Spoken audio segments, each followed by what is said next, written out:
Yo, what is up? Welcome to NingaGeek Games. Dungeon crawlers, loot, monsters, broadswords, expanding maps and endgame bosses. But there are a few card-based dungeon crawlers that I'm particularly fond of. Warhammer Quest, Dark Souls, Heroes of Tenefer, even Space Hulk Death Angel. I've also looked at Pathfinder Adventure, but it didn't grip me.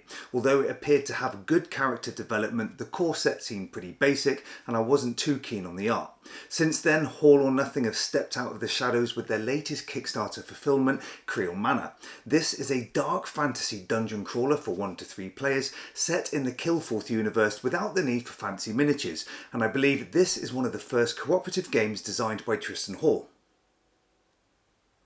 Kreel Manor is a card-based dungeon crawler where heroes work together to progress through a series of adventures, creating a small campaign.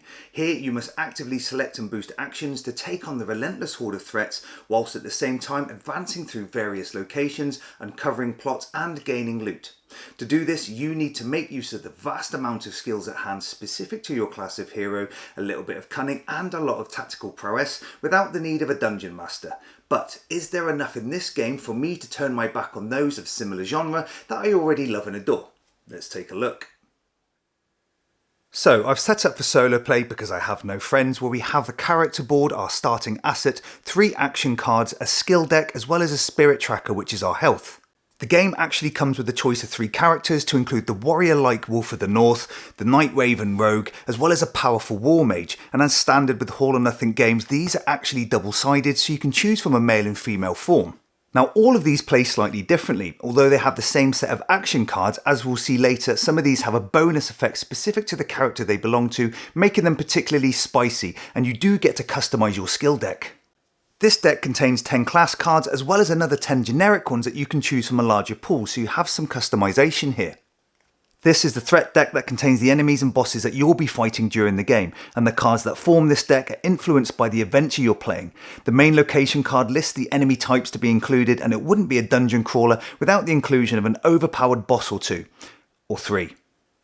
Each threat type consists of 6 cards, 5 enemies and a plot card, and it's these you're trying to overcome. There must be about 20 threat groups in the game, ranging from dungeons to lizards and even dwarfs, and each adventure will consist of 5 of these groups, where the threat deck is partially constructed at setup. The delve normally comprises 1 main adventure card preceded by 3 others of varying difficulty, and you'll also need to ensure you make your way through all of these to complete the adventure. Other components include loot cards, statuses for the enemies and the heroes, a wound deck if you suck at the game, and various types of damage that correspond to the action cards. This is the Lord's Vengeance. Don't worry about them yet, they're an a-hole. For your first setup, it does take a while. You first need to select one of the fine heroes, gather their belongings such as class, weapons, action cards and story cards. These story cards pop up during the game, providing some deep narrative and options on how to progress. Depending on your choice, additional story cards get mixed into the threat deck for each game within the campaign, leading to a pretty badass closing chapter that you have to contend with, but there'll be no spoilers here. Choosing your hero's skills, especially for your first campaign, can also take time. Although there are 10 generic types, you can take multiple copies, meaning you could look to go block heavy or lean towards healing, or maybe choose those that boost a particular action or spread the load. It's up to you. Now a warning, do not shuffle the threat cards on opening. I learned the hard way. These come in groups and you need to find all cards for at least 5 groups, so keep them stacked together, preferably in alphabetical order. The adventure you're playing lists which threat groups appear in the delve, and you then need to allocate these to stacks, perhaps add some story cards and certainly 1 or more bosses and foes, and lastly you have to assign the location deck. Between adventures within the campaign, setup is not so bad and does get quicker with each game you play, you'll be pleased to hear. But now we get to the best part. Gameplay. Here, threats emerge from the shadows, you get to take actions and play skills in an attempt to defeat them or progress through the story, and may then take damage whilst trying to complete the adventure's objectives. Let's delve. During play, threats are drawn and they move like a conveyor belt within the shadows. Here they're face down so you're not sure what nasty surprise awaits, and as this track fills, they're then bumped from the shadows into the threat area. These threats come in many forms. They can be enemies, plots, foes or bosses, and story cards. So already we have a dilemma. We need to defeat plots and foes as one of the game objectives, as well as progressing through the adventure cards as the other. However, enemies bring in reveal or ongoing abilities that really muck up your shizzle. So with the limited player actions, you need to play as efficiently as possible. At the end of the round, any threats in this area will cause damage to your spirit and gradually wear you down, so you need to keep their numbers down to a minimum. To deal with the threats, you need to carry out actions, and the main way to do this is through the action cards above your hero board that are Fight, Influence and Sneak. Now, the position of these cards represents its strength or power that can be 1, 2 or 3, and this will be the amount of damage that you can deal. To boost these actions, you can tilt them and add a d6 to increase their power, but you then have to wait until the next round to use it. To make use of the other actions, you exhaust them and deal the relevant power, including any boosts to the target. Each of the action cards deals damage of its own colour, and enemies can have one or more types of damage that they can be dealt. All you need to do is meet the damage value on one particular type in order to defeat it. Now, each time you use an action, it shifts to position 1, and this provides a cool mechanic of increasing the power of actions on a rolling basis. The main way to progress through the locations is to use the sneak action, again assigning damage to explore the card. Now each of these has an ability or action that you can take if you have the relevant power, and these allow you to add damage to enemy cards or even draw cards from the asset deck. As you gain assets, they'll sit around your player board and provide some welcome bonuses. They can provide permanent bonuses to action power, let you take extra turns or block enemy damage. Some are one-time use that come back in the next adventure, where others remain active for the whole game. Although there are lots of cards, there's not much variability in them, but you will eventually become stacked in assets, which is nice. As you defeat plot cards, they provide options of reading text from a book of fables, and depending on your choice, you can get a few cheeky rewards for your troubles. Once you defeat 5 of these, you're on your way to victory. One of the more elaborate concepts in the game is the use of skill cards. These are drawn every round, although you can take more by taking an action without dealing damage. Skill cards are wicked awesome and can block enemy attacks, heal, or provide some very powerful character-specific abilities.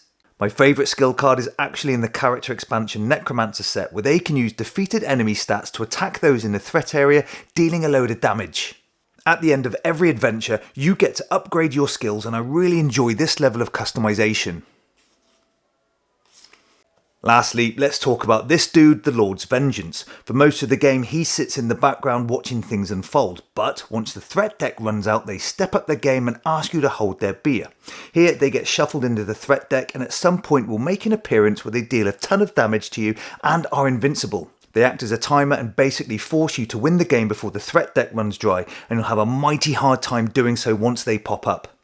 To win the game, you need to progress through all of the locations, defeat 5 plots and all of the foes, which are these tough mothers. Do this and you move to a new adventure where the Book of Fables asks you to choose the next main location. Fail and you need to start the adventure again, but this time with a wound, and that makes it even harder to win, so good luck there. I thoroughly enjoyed my plays of Kreel Manor. Set in the Killforth universe, it has remnants of Veilwraith and wispy notes of Warhammer Quest the card game. However, the campaign here is much better, a little more varied, and I really like the use of skills and their customization. Also, each skill deck contains a character-specific mastery card, a badass ability that once drawn and used, you don't get back for the rest of the game, and they are highly thematic for each character.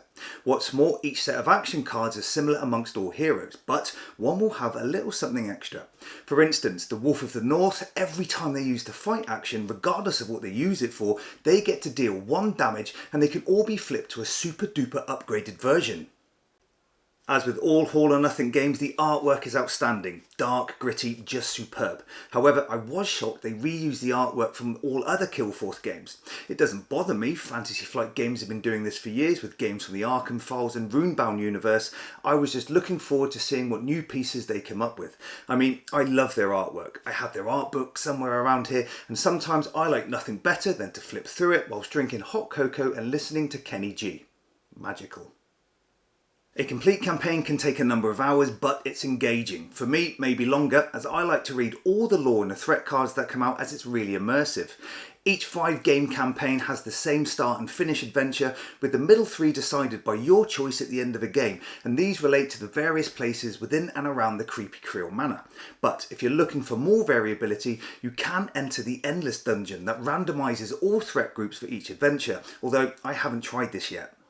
This game can be played multiplayer where threat is shared amongst players, but you can engage enemies into your own area. However, I think this game shines at the solo mode. Is it tough? Yes. Not so much as the other games, but most adventures were won by the skin of my teeth. I've heard some say it's too easy, but I can't see that. Are you playing it right, or do I suck? Don't answer. Maybe try playing left-handed or with one hand tied behind your back, or use the difficulty variants provided in the rulebook. It's your choice. I've only used one of the 2 character expansions, the Necromancer, which is awesome and has a great skill deck, and I recommend you look into this, either as an optional extra or to increase the player count to 4. Overall, a solid dungeon crawler. I'll still play my other ones as they have their differences, but Kreel Manor has some additional extras, is a little more robust with character development, and has some great narrative with stories and fables. It's fairly rules-like, but provides a deep and rich gaming experience.